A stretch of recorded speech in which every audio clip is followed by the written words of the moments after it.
அனைத்து பங்கு குருக்களின் பாதுகாவலர் புனித ஜான் மரிய வியானி அவர்களது நினைவு விழா கொண்டாட்டத்திலே ஒரு பங்கு குருவாக உங்கள் முன்பாக அவரது வாழ்வில் நிகழ்ந்த நிகழ்வு எனது வாழ்வை எவ்வாறு மாற்றியது என்பதை குறித்து பகிர்ந்து கொள்வதிலே நான் மகிழ்ச்சி அடைகின்றேன்.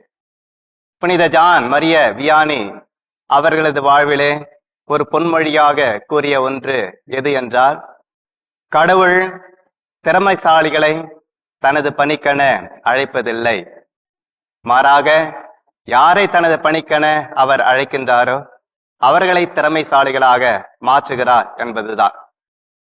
1992 ஆண்டிலே கடலூரில் இருக்கக்கூடிய புனித ஆக்னஸ் குருமடத்திலே, இளம் குருமடத்திலே நான் அடியெடுத்து வைத்த போது இந்த ஆகஸ்ட் மாதத்தை மிக சிறப்பான ஒரு மாதமாக கொண்டாடினார்கள்.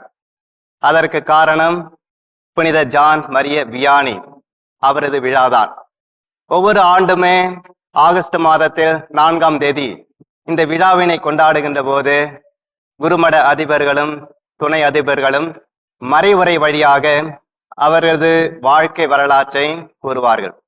அதே போல அருட்சகோதரர்கள் நாடகங்கள் வழியாக மற்றும் கட்டுரைகள் வழியாக அவரது வாழ்க்கை வரலாற்றை பற்றி கூறுவார்கள்.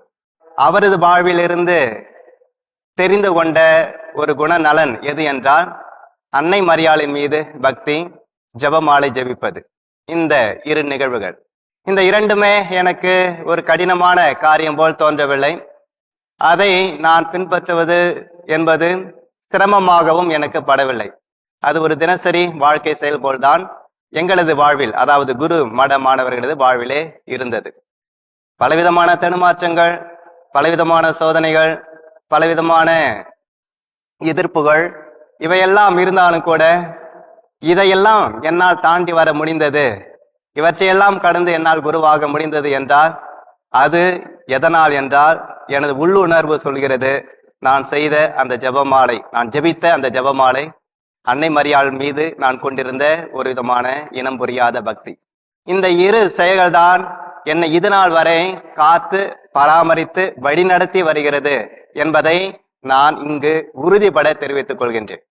அதே போல ஆலயத்திற்கு நான் செல்கின்ற போதும் சரி, வருகின்ற போதும் சரி, ஜெபிக்கின்ற போதும் சரி, முதலில் நான் செய்யக்கூடிய ஒரு செயல் எது என்றால், அன்னை மரியாள் சிறுவத்திற்கு முன்பாக சென்று அவரது பாதத்தை தொட்டு கொஞ்ச நேரம் ஜெபிப்பது, அவ்வளவுதான்.